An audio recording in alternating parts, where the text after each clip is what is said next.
अस्सलाम वालेकुम। ये चैप्टर नंबर 12 है, न्यूट्रिशन से मुतालिक। इसमें हम डिफरेंट ऑर्गेनिजम्स में न्यूट्रिशन पढ़ेंगे कि वो कैसे अपनी जो खुराक है वो हासिल करते हैं और कैसे वो अपने बॉडी के डिफरेंट फंक्शंस के लिए इस्तेमाल करते हैं। तो सबसे पहली बात कि हर ऑर्गेनिज्म को न्यूट्रिशन की ज़रूरत है। हर ऑर्गेनिजम्स को न्यूट्रिशन के पर्पस के लिए न्यूट्रिएंट्स की ज़रूरत है। जितने भी हम सब्सटेंसेस पढ़ते हैं, चाहे वो कार्बोहाइड्रेट हों, चाहे वो फैट्स हों, प्रोटीन्स हों, वाटर हों, इलेक्ट्रोलाइट्स हों, मिनरल्स हों या डिफरेंट विटामिन्स हों, तो ये सारे न्यूट्रिएंट्स हैं। तो बॉडी को न्यूट्रिएंट्स की ज़रूरत होती है कि वो अपने बॉडी ग्रोथ कर सके, कहीं पे कोई रिपेयर का काम करना है बॉडी रिपेयर कर सके, मेंटेन कर सके अपनी डेली एक्टिविटीज़ को। मिसाल के तौर पे हमें चलना है, एटीपीज़ की ज़रूरत है, हमारे मसल्स ने कॉन्ट्रैक्ट करना है, हमें एटीपी की ज़रूरत है, या हमारी बॉडी पे कट लग जाता है तो वहाँ पे हमें रिपेयर की ज़रूरत है। सिमिलरली हमारी बॉडी साइज़ में बढ़ रही है तो ये ग्रोथ है। तो हर काम के लिए हमें न्यूट्रिएंट की ज़रूरत है कि हम उससे कोई ना कोई एनर्जी लेके ये सारे काम अपने जो है वो कैरी ऑन कर सकें, या डिफरेंट सेलुलर कंपोनेंट्स बना सकें, कि सेल मेम्ब्रेन बना सकें, ऑर्गेनेलिस बना सकें या न्यू सेल बना सकें। तो न्यूट्रिएंट से मुराद ऐसा सब्सटेंस है कि जो बॉडी में मेटाबॉलिज्म के लिए ज़रूरी होता है, तो उसको हम किसी भी एक्सटर्नल सोर्स से हासिल कर सकते हैं अगर हम हीटरोट्रॉफ हैं। और न्यूट्रिशन उस प्रोसेस का नाम है कि जिसके थ्रू वो न्यूट्रिएंट जो है वो बॉडी के अंदर हम इनटेक करते हैं। अगर हम ऑटोट्रॉफ हैं तो हम खुद भी बना लग सकते हैं, अगर हीटरोट्रॉफ हैं तो दूसरे ऑर्गेनिज्म पे डिपेंडेंट हैं। तो उस सारे प्रोसेस का नाम कि जिसके थ्रू हम इन न्यूट्रिएंट्स को अपनी बॉडी में लेके जाते हैं और ग्रोथ, रिपेयर या मेंटेनेंस के लिए इस्तेमाल करते हैं, या एक्टिविटीज़ को पूरा करने के लिए, इस सारे अमल का नाम ग़िज़ाइयत है, न्यूट्रिशन है। अब दो डिफरेंट कैटेगरीज हैं ऑर्गेनिजम्स की। एक कैटेगरी को नाम दिया जाता है ऑटोट्रॉफिक न्यूट्रिशन का, दूसरे को हीटरोट्रॉफिक का। अब ऑटो ऑटोमेटिक से है, ऑटोबायोग्राफी एक लफ्ज होता है जो अपनी खुद नविश्त भी कहते हैं। तो ऑटो मीन खुद। तो ऑटोट्रॉफिक ऑर्गेनिजम्स वो होते हैं जो सिंपल इनऑर्गेनिक मटेरियल से अपनी जो है वो ऑर्गेनिक कंपाउंड बना सकते हैं। यहाँ पे बेसिकली जो प्लांट्स हैं वो प्रोड्यूसर्स हैं, अलजी हैं वो प्रोड्यूसर्स हैं, और बैक्टीरिया, कुछ बैक्टीरिया जो है वो प्रोड्यूसर का काम करते हैं। जैसा कि ब्लू ग्रीन अलजी या साइनो बैक्टीरिया का आपने पढ़ा था कि वो ऑक्सीजेनिक फोटोसिंथेसिस करते हैं। सिमिलरली केमोसिंथेटिक बैक्टीरिया का आपने पढ़ा था। तो ये सारे ऑटोट्रॉफ की कैटेगरी में आते हैं। ये क्या करते हैं बेसिकली, मिसाल के तौर पे प्लांट वाटर और कार्बन डाइऑक्साइड को सनलाइट की प्रेजेंस में जो क्लोरोफिल एब्जॉर्ब करता है उससे ग्लूकोज बना देते हैं। तो ग्लूकोज का एक ऑर्गेनिक कंपाउंड है, एक मोनोसेक्राइड शुगर का नाम है, जो कि इनऑर्गेनिक कंपाउंड जिनको हम कहते हैं वाटर और कार्बन डाइऑक्साइड से मिली है। तो ये इस तरीके से एक ग्रुप इनका है ऑटोट्रॉफ्स के बारे में। अब हमें पता है कि नाइट्रेट, अब हम शुगर तो बन गया, प्लांट को लिपिड भी प्लांट ने बनाने हैं, प्रोटीन आपको पता है बनानी है। हर प्रोटीन में अमाइनो एसिड्स की पॉलीमराइजेशन से बनता है। जिस तरह तस्बीह के दाने होते हैं, उसी तरह प्रोटीन में अमाइनो एसिड एक दूसरे के साथ पेप्टाइड बॉन्ड के जरिए लिंक होते हैं। और आपको पता है हर अमाइनो एसिड के ऊपर एक अल्फा कार्बन होती है, और अल्फा कार्बन से एक कार्बोक्सिलिक ग्रुप, एक साइड पे अमाइनो ग्रुप H2N ग्रुप जिसे हम कहते हैं, एक R ग्रुप और एक H लगा होता है। तो नाइट्रेट आपको पता है कि डिफरेंट वेज से हम हासिल करते हैं, जो हम आगे जाके एक्सप्लेन भी करेंगे। और हीटरोट्रॉफिक ऑर्गेनिज्म जो हैं वो कैपेबल नहीं होते कि वो इन सिंपल इनऑर्गेनिक सब्सटेंस को इस्तेमाल करके अपनी जो है वो ऑर्गेनिक कंपाउंड बनाए। लिहाजा वो इन्वायरमेंट पे डिपेंडेंट होते हैं, वो प्लांट पे डिपेंडेंट होते हैं। अगर वो हर्बीवोर है तो वो प्लांट पे डिपेंडेंट है, कार्निवोर है तो वो दूसरे जानदारों का शिकार करेंगे। तो डिफरेंट ओमनीवोर है तो प्लांट भी खाएंगे और एनिमल पे भी वो फीड करेंगे। तो ये डिफरेंट वेज ऑफ न्यूट्रिशन हम इनमें देखेंगे। अब ये अगला टॉपिक ये है कि ऑटोट्रॉफिक न्यूट्रिशन। अब हमने देखे ये बेसिकली हम इसमें प्लांट को हाईलाइट करेंगे। हमें पता है कि प्लांट जो है वो ऑटोट्रॉफ है। सारे इस बात पे एग्री करते हैं कि प्लांट जो है वो अपनी खुराक खुद बनाते हैं, वो वाटर को एब्जॉर्ब करते हैं from the soil through roots, और उसके अलावा कार्बन डाइऑक्साइड स्टोमेटा के जरिए वो एनवायरनमेंट से लेते हैं, और कुछ हिस्सा जो है वो रेस्पिरेशन के दौरान जो प्रोड्यूस होता है प्लांट बॉडी में, उस कार्बन डाइऑक्साइड को भी यूज करते हैं। अब आपको पता है कि प्लांट में ये 3-4 मिनरल्स हैं जिनकी बड़ी इंपॉर्टेंट है। एक जो हमारे पास एक मिनरल है जिसका नाम है नाइट्रोजन। अब मैंने पहले भी बताया कि नाइट्रोजन जो है इंपॉर्टेंट कंपोनेंट है प्रोटीन का। अगर नाइट्रोजन नहीं होगा तो प्रोटीन नहीं बनेगी। सिमिलरली नाइट्रोजन जो है वो क्लोरोफिल मॉलिक्यूल का, जब आपने 11वें चैप्टर में स्ट्रक्चर देखा तो वहां पे क्लोरोफिल मॉलिक्यूल में जो मेन बनाने का रोल है वो नाइट्रोजन एटम का है। सिमिलरली मैग्नीशियम भी क्लोरोफिल में इस्तेमाल होता है। और ये अगर नाइट्रोजन ना हो और मैग्नीशियम ना हो तो एक प्रोसेस होता है प्लांट में, जो है प्लांट के लीफ जो है एक कंडीशन डेवलप कर लेते हैं जिसको हम कहते हैं क्लोरोसिस, और उसको हम कहते हैं लॉस ऑफ क्लोरोफिल, जो आगे जाके हम पढ़ेंगे। सिमिलरली फास्फोरस, आपको पता है कि हम अगर जो भी न्यूक्लियोटाइड उठा के देख लें तो वहां पे फास्फोरस लगा हुआ है। एटीपी के अंदर 3 फास्फोरस लगे हुए, इसी वजह से इसका नाम भी एडिनोसिन ट्राइफॉस्फेट है।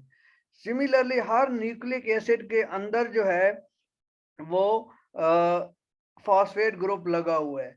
तो ये इनका इंपॉर्टेंट रोल है। अब हम इसी तरह ये देखेंगे कि आयरन जो है वो साइटोक्रोम में। साइटोक्रोम जब आप रेस्पिरेटरी चेन्स पढ़ेंगे तो वहां पे आपको ये प्रोटीन्स नजर आएंगी। ये रेस्पिरेशन में इनका इंपॉर्टेंट रोल होता है इन प्रोटीन्स का। ठीक है। अब यहाँ पे लिखा हुआ है कि प्लांट जो है वो ग्रीन प्लांट कहाँ से ये एलिमेंट हासिल करते हैं। आपको पता है कार्बन डाइऑक्साइड में तो नाइट्रोजन नहीं है, वाटर H2O है उसमें भी नहीं है, कार्बन डाइऑक्साइड CO2 है। तो जो प्लांट हैं डेफिनेटली वो, उनको ये जरूरी है अपनी बॉडी के मेंटेनेंस के लिए, ग्रोथ के लिए। तो अगर नहीं होगा तो वो क्या करेंगे। सबसे पहली बात कि प्लांट मेजर केसेस में ये सारे न्यूट्रिएंट जो है वो एब्जॉर्ब करते हैं फ्रॉम दी सॉइल। अब अगर सॉइल में न्यूट्रिएंट की कमी हो तो हम या तो फैक्ट्री में बनाई गई फर्टिलाइजर्स को यूज करेंगे, या हम जो ये कंपोस्ट वगैरह इस्तेमाल करते हैं जानवरों के, एनिमल के फुजले से जो बनाई गई खाद है वो हम यूज करेंगे कि प्लांट उनसे अपनी न्यूट्रिशन की जो रिक्वायरमेंट्स है वो पूरी करें। अब बात वहीं आ गई कि अगर ये मिनरल जो है वो ना हो तो क्या हो जाएगा। मिसाल के तौर पे हमारी बॉडी में अगर आयरन की कमी हो जाए, अगर हमारी बॉडी में आयरन की कमी हो जाए तो क्या हो जाएगा कि हमारी बॉडी जो है वो, आयरन बेसिकली प्रेजेंट होता है हीमोग्लोबिन के लिए, तो हीमोग्लोबिन नहीं बनेगी। सिमिलरली अगर नाइट्रोजन ना हो, नाइट्रोजन का मेजर रोल है क्लोरोफिल में और प्रोटीन बनाने में, तो प्लांट में क्लोरोसिस हो जाएगा, जिसे हम कहते हैं कि प्लांट में क्लोरोफिल की कमी हो जाएगी।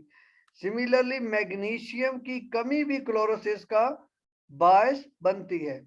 अब यही कि अगर मैग्नीशियम कम हो तो भी क्लोरोसिस है। नाइट्रोजन के बेसिकली दो इफेक्ट है। एक तो नाइट्रोजन जो है वो प्लांट में स्टंट ग्रोथ का काम करता है, कि मीन प्लांट की ग्रोथ रुक जाएगी, छोटे रह जाएंगे। और फास्फोरस भी स्टंट ग्रोथ ऑफ रूट्स करता है। अब ये एमसीक्यूज कई दफा बोर्ड में आ चुका है कि deficiency of which mineral causes stunt growth of roots. अगर तो रूट्स की बात हो रही है सिर्फ, तो फिर आप फास्फोरस को ही टिक करें। अब एक मिनरल है पोटाशियम, अगर ये नहीं होगा तो लीफ के जो एंड वाले पोर्शन हैं जिनको हम मार्जिन्स कहते हैं, कि लीफ के किनारे जो हैं वो येलो और ब्राउन होना शुरू हो जाएंगे और प्लांट जो है वक्त से पहले ही मर जाएगा, मीन प्री मेच्योर डेथ हो जाएगी। अब सिमिलरली आगे एंड पे ये लिखा हुआ है कि अब तो हमारे पास फोटोग्राफ्स मौजूद हैं कि जिनकी मदद से हम आइडेंटिफाई कर सकते हैं कि इस प्लांट में कौन सी बीमारी है। मीन हमारे पास लेट्स से कि ये अगर हमारे पास फोटो हो तो हम यहाँ से देख के बता सकते हैं कि ये कि ये इससे देख के हमें ये पता चल जाएगा कि इस प्लांट को क्या हुआ है, क्लोरोसिस हुआ है।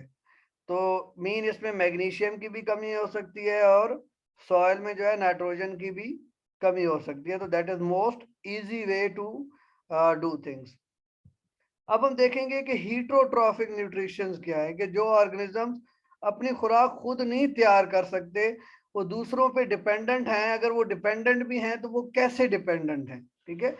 सबसे जो पहली जो दो चीजें डिस्कस हुई हैं यहाँ पे प्लांट के अंदर, ये हम बेसिकली बात कर रहे हैं ऑफ प्लांट जो है ज्यादातर वो जो खुराक हैं वो कहाँ से हासिल करते हैं, कि वो अपनी जो है obtain food from the air और the water in which they grow, ठीक है।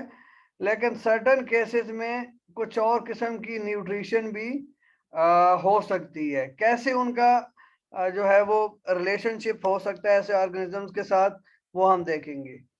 अब सैप्रोफिटिक न्यूट्रिशन, जिसको हम डीकम्पोजर बेस्ड न्यूट्रिशन भी कहते हैं, कि ये ऐसे ऑर्गेनिज्म डीकम्पोजर्स हैं। तो ये क्या करते हैं कि जो ऑर्गेनिक मैटर इन्वायरमेंट में प्रेजेंट है, ये ऑर्गेनिजम्स उस ऑर्गेनिक मैटर में अपने एंजाइम रिलीज कर देंगे। मिसाल के तौर पे कोई गला सड़ा हुआ तना पड़ा हुआ है, कोई गला सड़ा हुआ ऑर्गेनिज्म पड़ा हुआ है, तो उसके ऊपर ये एंजाइम रिलीज कर देंगे और प्रोटीन को अमाइनो एसिड में, कार्बोहाइड्रेट को सिंपल शुगर में, लिपिड्स को ग्लाइसरॉल फैटी एसिड में कन्वर्ट कर देंगे और वहां से फिर इनको एब्जॉर्ब करेंगे। तो ये एक किस्म का उनमें एब्जॉर्प्टिव मोड ऑफ न्यूट्रिशन होता है। तो आपको पता है कि बैक्टीरिया डीकम्पोजर है, हम फंगस को भी डीकम्पोजर में काउंट करते हैं। तो हम इसको एक दफा देख लेते हैं कि feeding on dead and decaying matter, जैसा कि पुराने पत्ते या कोई भी ट्री का जो तना है, ऐसी न्यूट्रिशन को हम क्या कहते हैं, हम इसको कहते हैं कि सैप्रोफिटिक न्यूट्रिशन है, ठीक है। और तो इस केस में एक्स्ट्रा सेलुलर एंजाइम प्रोड्यूस होते हैं जो ब्रेक डाउन करते हैं और वो अल्टीमेटली सेल जो है एब्जॉर्ब कर लेता है। तो यहाँ पे जो है वो ऑटोट्रॉफिक कुछ बैक्टीरिया हैं जो डिकम्पोजर के तौर पे प्रोटीन्स और डेड प्लांट एंड एनिमल से उनसे नाइट्रोजन रिलीज करते हैं। तो नाइट्रोजन जो है आपको पता है नाइट्रेट, बहुत ही नाइट्रीफाइंग बैक्टीरिया की बात हो रही है कि नाइट्रेट जब रिलीज होंगे तो नाइट्रेट जो है वो बेसिकली यूज हो सकते हैं फॉर द प्लांट, के उससे अमाइनो एसिड प्रोटीन वगैरह बनाई जा सके। अब पैरासिटिक न्यूट्रिशन की हम पहले भी काफी दफा बात कर चुके हैं कि पैरासाइट्स वो ऑर्गेनिजम्स होते हैं जो अपने होस्ट पे डिपेंडेंट होते हैं। मीन वो अपने होस्ट से खुराक लेते हैं। तो कुछ प्लांट जो हैं वो पैरासाइट के तौर पे भी एक्ट करते हैं। मिसाल के तौर पे डोडर प्लांट की बात हो रही है कि जो एक लीफलेस प्लांट है और ट्विनिंग पैरासाइट आपने ये आकाश बेल की फॉर्म में ये पैरासाइट होता है जो प्लांट के गिर्द ऐसे लिपट जाता है, फिर अपनी जो है वो स्पेसिफिक जो रूट्स हैं वो उनमें इंसर्ट करके उनसे खुराक लेता है। तो ये ट्विनिंग पैरासाइट भी कहलाता है। सिमिलरली आपने पहले पक्सीनिया की फंगस की बात भी पढ़ी हुई है कि जो वीट प्लांट को अटैक करता है। तो ये आपको फिर अगेन वही सेम बात ही हो जाएंगी, लेकिन ये आपने अंडरलाइन कर लेना है कि Puccinia is a parasitic fungus that destroy wheat plant. कि वो उसकी लागों की हमने बात की थी कि टेलियोस्पोर्स के थ्रू वो सारे जो कैर्नल हैं वीट के, उनको वो डिस्ट्रॉय कर देता है, जिसकी वजह से जो वीट की क्रॉप है उसको बड़ा नुकसान होता है इस फंगस की वजह से। और डोडर तो एक प्लांट है जो क्या करता है कि जो एक पैरासाइट है और वो ट्विनिंग पैरासाइट है बेल की तरह का। अब प्लांट में एक और इम्पोर्टेंट न्यूट्रिशन है जिसके बारे में हम प्रीवियस चैप्टर्स में पहले ही पढ़ चुके हैं, वो है सिम्बियोटिक न्यूट्रिशन। तो यहाँ पे ये बात याद रखनी है कि यहाँ पे तीन बेसिकली बातें होंगी। एक होगी लाइकन की। लाइकन का लफ्ज जहां पे भी आए वहां पे ये बात होगी कि एक पार्टनर तो फंगस होगा और उसका मेजर केसेस में ये रोल होता है कि वो दूसरा जो पार्टनर है फोटोसिंथेटिक पार्टनर होगा। फंगस तो फोटोसिंथेसिस नहीं करती, लिहाजा इसके साथ जो दूसरा पार्टनर होगा वो हेल्प करेगा फोटोसिंथेसिस में, और फंगस उसको प्रोटेक्शन देगी। इस तरह बेयर लैंड पे ग्रो स्टार्ट करने के लिए लाइकन का रोल है। इनकी आपने फंगस के चैप्टर में 3 टाइप्स भी हैं फिगर में, फोलियोज, फोलियोज लोकन, क्रस्टोज और फ्रूटिकोज के नाम से। अब माइकोराइजा जो है एक सिम्बियोटिक एसोसिएशन, ये सारे सिम्बियोटिक एसोसिएशन है, मीन दोनों को फायदा होगा, म्यूचुअलिज्म है एक किस्म का, कि फंगल रूट के साथ, फंगल जो है वो प्लांट की रूट्स के साथ फंगल हाइफी अटैच होते हैं, कि फंगल इस तरह प्लांट का सरफेस एरिया इंक्रीज कर देते हैं। मिसाल के तौर पे अगर एक प्लांट नॉर्मली एक 100 मीटर के अंदर फैला हुआ है, तो हो सकता है फंगस की मदद से वो कई किलोमीटर तक फैल के वाटर और मिनरल जो है एब्जॉर्ब करे। फंगस ने अल्टीमेटली उनसे जो है वो न्यूट्रिएंट ही लेने हैं जिस प्लांट पे वो साथ वो म्यूचुअलिस्टिक रिलेशनशिप है। और तीसरी टाइप में हमने ये भी पता है कि कुछ प्लांट जिन्हें लेग्यूमिनस प्लांट्स कहते हैं, इनकी भी हम फिगर भी देखेंगे, तो उनमें ये होता है कि उनकी रूट्स के जो अंदर होते हैं छोटी छोटी गुठलियां बनी होती हैं ऐसे गोल गोल सी, तो उनके अंदर बैक्टीरिया होते हैं जिनको हम कहते हैं नाइट्रोजन फिक्सिंग बैक्टीरिया। तो नाइट्रोजन फिक्सेशन बेसिकली एक प्रोसेस का नाम है कि नाइट्रोजन को नाइट्रेट में कन्वर्ट करना। तो नाइट्रेट में कन्वर्ट करके उनको बैक्टीरिया देंगे, तो अल्टीमेटली बैक्टीरिया जो हैं वो उनके लिए म्यूचुअलिस्टिक रिलेशनशिप में आ जाएंगे, क्योंकि प्लांट से इन रिटर्न वो फूड लेंगे। लाइकन यहाँ पे एक बार याद रखें लिखा हुआ है कि made up of fungus and algal cell, लेकिन कभी कभी ये अलगल सेल की जगह साइनोबैक्टीरिया भी हो सकता है, जो आपने जो प्रीवियस चैप्टर है उनमें पढ़ा हुआ है। सिमिलरली अल्जी जो है वो फोटोसिंथेसिस करेगा, फंगस वाटर और मिनरल सप्लाई करेगा और प्रोटेक्शन भी देगा किसको, डेसिकेशन मीन खुश्क साली से बचाएगा।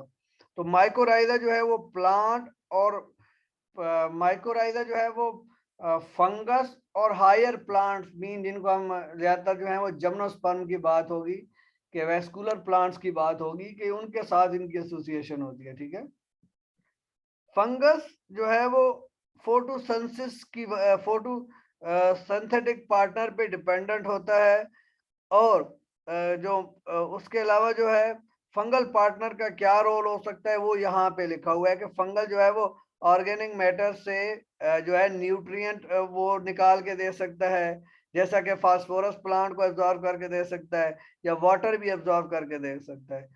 तो लेग्यूमिनस प्लांट्स की रूट्स में नोड्यूल्स होती हैं जिनमें नाइट्रोजन को फिक्स करने वाले बैक्टीरिया होते हैं, मीन नाइट्रोजन वो फिजा से लेंगे और नाइट्रेट में कन्वर्ट कर देंगे। ठीक है, या किसी और सोर्स से भी अगर वो नाइट्रेट बना के दे रहे हैं उनको, तो वो म्यूचुअलिस्टिक रिलेशनशिप में किसके साथ, प्लांट्स के साथ। ये सारे उनकी फिगर हैं। मैं इन शॉर्टली इंसेक्टिवोरस प्लांट्स को भी डिस्कस करूंगा कि ये प्लांट वो होते हैं कि जो खुद तो ऑटोट्रॉफ हैं, लेकिन वो ऐसे इलाकों में रहते हैं जैसा कि मार्शी इलाकों में, दलदली इलाकों में, कि जहां पे नाइट्रोजन जैसे मिनरल की कमी है, लेकिन प्लांट को वो मिनरल हर हाल में चाहिए। तो उसके लिए वो अपने कुछ इनऑर्गेनिक जो है उसे सप्लीमेंट की जरूरत होती है। तो वो इंसेक्ट वगैरह को, छोटे छोटे इंसेक्ट को, एनिमल्स को खा के उनके ऊपर अटैक करके प्रे करके अपनी जो है बेसिकली मेजोरिटी केसेस में नाइट्रोजन की रिक्वायरमेंट ही पूरी करता है। तो प्लांट में डिफरेंट मॉडिफिकेशन है, कोई प्लांट पिक्चर की तरह है, मीन घड़े की तरह है, कोई ऐसे बाई लोब्ड है जैसा कि हम हाथों की हथेलियां मिला दें और उंगलियां आपस में एंटेंगल ना करें, मीन इस तरह इनके दो लीव आपस में जुड़े हुए हैं। या तीसरी केस में यह है कि उनके ऊपर ऐसे धागा नुमा स्ट्रक्चर है जिनको हम कहते हैं टेंटिकल्स। ये डिफरेंट एडाप्टेशन है जो हर प्लांट में डिफरेंट है। लेकिन अब अगर वो प्रे उस प्लांट के लीफ या स्ट्रक्चर के अंदर किसी भी तरीके से एंटेंगल हो जाता है, फंस जाता है, तो हो सकता है लीफ के ऊपर मौजूद बैक्टीरिया कुछ एंजाइम रिलीज करें कि वो चीज डाइजेस्ट हो जाए, या प्लांट का अपना लीफ भी जो है वो एंजाइम रिलीज कर सकता है for the digestion of these insects that have been preyed by the plant.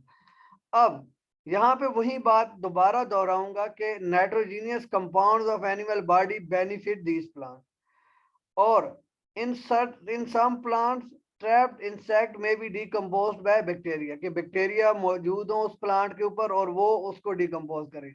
लेकिन कुछ केसेस में कि trap insect are digested by the enzyme secreted by the leaves of plant. तो प्लांट डाइजेस्ट करने के बाद वो इंसेक्ट नहीं खाएगा, वो सिर्फ उसके कंपाउंड वो जो डाइजेस्ट हो जाएंगे उनको वो खा लेगा। अब एक पिक्चर प्लांट है, पिक्चर नॉर्मली घड़े को कहते हैं। तो ये घड़े की शक्ल का एक ऑर्गेनिज्म है कि मीन जब वो उस घड़े की शक्ल के ऑर्गेनिज्म के ऊपर एक ढक्कन सा लगा हुआ है जिसको हम हुड कहते हैं। तो ये जैसे ही उस घड़े नुमा स्ट्रक्चर के अंदर कोई इंसेक्ट फॉल करेगा जाएगा तो ये हुड जो है वो उसको दोबारा नहीं अंदर आ जाएगा। उसके अलावा कि ऑर्गेनिज्म अगर उस घड़े नुमा स्ट्रक्चर के अंदर से क्लाइंब करके बाहर आना चाहे तो वहां पे जो है वो एक बाल नुमा स्ट्रक्चर होते हैं जिन्हें स्टिफ हेयर स्ट्रक्चर्स कहते हैं, ठीक है। तो वो उसको वापस नहीं क्लाइंब करने देंगे, ठीक है। तो प्रोटीन जो है उसकी वो उसी तरह यहाँ भी मेंशन है कि बैक्टीरिया या कुछ एंजाइम की मदद से वो जो है वो डाइजेस्ट हो जाएंगे और प्लांट उन्हें एब्जॉर्ब कर देगा। वीनस फ्लाई ट्रैप, अब ये इसके जो मैंने ये बताया था कि हाथ की एग्जांपल दी थी कि जैसे हम हाथ की हथेलियों को मिला लें तो ये समझें कि इस प्लांट के ये दो लीव हैं, और जैसे ही इन दो हाथ की हथेलियों के दरमियान कोई इंसेक्ट आएगा तो ये उंगलियां जैसे हम आपस में मिक्स कर दें तो इस फॉर्म में एंटेंगल हो जाएंगी उंगलियां। तो इंसेक्ट जो है वो इन कांटों के दरमियान इनके दरमियान लॉक हो जाएगा। तो सिमिलरली ये एंजाइम जो है वो लीफ की सरफेस जो है वो लीफ सिक्रीट करेगा और ये डाइजेस्ट हो जाएगा, ठीक है। तो ये वही बात की है कि the trap insect is digested by the enzyme secreted from the gland on the leaf surface and then product are absorbed by the plant. अब सन ड्यू एक बड़ा ही अट्रैक्टिव किस्म की टेंटिकल्स इसकी होती हैं कि जिसको देख के चीजें अट्रैक्ट हो जाती हैं, इंसेक्ट वगैरह। लेकिन इंसेक्ट वगैरह जैसे ही इन टेंटिकल्स के पास आएंगी, धागानुमा स्ट्रक्चर्स के पास आ जाएंगी तो इंटैगल्ड हो जाएंगी, ऐसे ही जैसे नेट में फिश फंस जाती है। तो अब इस केस में भी वही एंजाइम रिलीज हो जाएंगे और इनकी जो प्रोटीन वगैरह है वो डाइजेस्ट हो जाएंगी। तो यहाँ पे आप ये जो प्लांट है ये आप इसको गौर से देखें तो ये है पहला जो पिक्चर, पहला जो प्लांट है आप उसको भी देख सकते हैं कि वीनस फ्लाई ट्रेप है, ये वीनस फ्लाई ट्रेप है। और दूसरा ये दोनों केसेस में जो है वो ये आप इजीली इसको देख सकते हैं कि जिसको हमने नाम दिया था कि जो प्लांट था हमारे पास वीनस फ्लाई ट्रेप। तो पहला जो है ये पिक्चर प्लांट है, ये वीनस फ्लाई ट्रेप है जिसके दो लीव होते हैं बाइलोब। और तीसरा जो है ये बड़ा ही जो फैंसी किस्म का है ये सनड्यू है।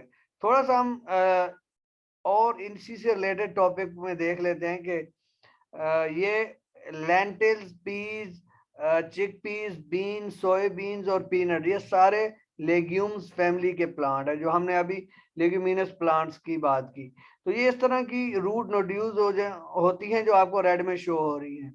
तो यहाँ पे बैक्टीरिया होंगे जो एनवायरनमेंट की नाइट्रोजन को नाइट्रेट में कन्वर्ट करके प्लांट को देंगे कि प्लांट क्या करे, ग्रोथ करे। अब यहाँ पे ये लाइकन की बात हो रही है तो लाइकन का जो है वो स्ट्रक्चर यहाँ पे मौजूद है। अगर कोई प्लांट जो है वो लाइकन इस तरह का स्ट्रक्चर होता है, ठीक है। ये सबसे ऊपर ए में जो है वो लाइकन के में जो है ये फंगस की लेयर है, इसी तरह की एक टाइटली पैक्ड नीचे भी फंगस की लेयर है डी में। तो ई जो है ये एक जड़नुमा स्ट्रक्चर है जो उस सरफेस के ऊपर इनको चिमटने में, एंकर करने में हेल्प करेंगे। ग्रीन कलर में फोटोसिंथेटिक पार्टनर को दिखाया गया है कि जो फोटोसिंथेटिक पार्टनर होगा जो हमारे पास जो लाइकन का है उसकी ये बात हो रही है, ठीक है। तो उसके बाद ये लाइकन की एग्जांपल ऊपर भी ये अगर इस फॉर्म में भी ये ग्रो कर सकते हैं। माइकोराइजा एक प्लांट दिखाया गया है कि अगर इसकी माइकोराइजा हो तो इस किस्म की इसका स्ट्रक्चर होगा, मीन कि ये यहाँ पे देखेंगे इसका सरफेस एरिया ही नहीं है इतना ज्यादा एब्जॉर्प्शन के लिए। लेकिन माइकोरेजा की बदौलत प्लांट जो है वो बहुत ज्यादा एब्जॉर्प्शन कर रहा है, जो विजिबल है इसमें। अब ये अब यहाँ पे देख सकते हैं कि एक सिम्बियोटिक फंगस जो है वो प्लांट के साथ ग्रो कर रही है और प्लांट की रूट्स के साथ इन कनेक्शन है। तो हो क्या रहा है कि ये देखें फंगल हाइफी कहाँ तक फैले हुए हैं। तो फंगल जो है इसको फास्फोरस और वाटर वगैरह एब्जॉर्ब करके दे रहा है, ठीक है। तो वाटर और मिनरल एब्जॉर्ब करके देगा और फोटोसिंथेसिस में जो प्रोडक्ट्स प्रोड्यूस होंगी वो उनसे ये फंगस लेगी। और ये आप देख रहे हैं मशरूम है, तो मशरूम तो ऑर्गेनिक मैटर को भी डिकम्पोज करेगी। तो यहाँ पे ये क्लोरोसिस ज्यादा लीफ है कि अगर नाइट्रोजन की या मैग्नीशियम की कमी हो जाए तो प्लांट का लीफ इस फॉर्म में नजर आएगा। अल्लाह हाफिज।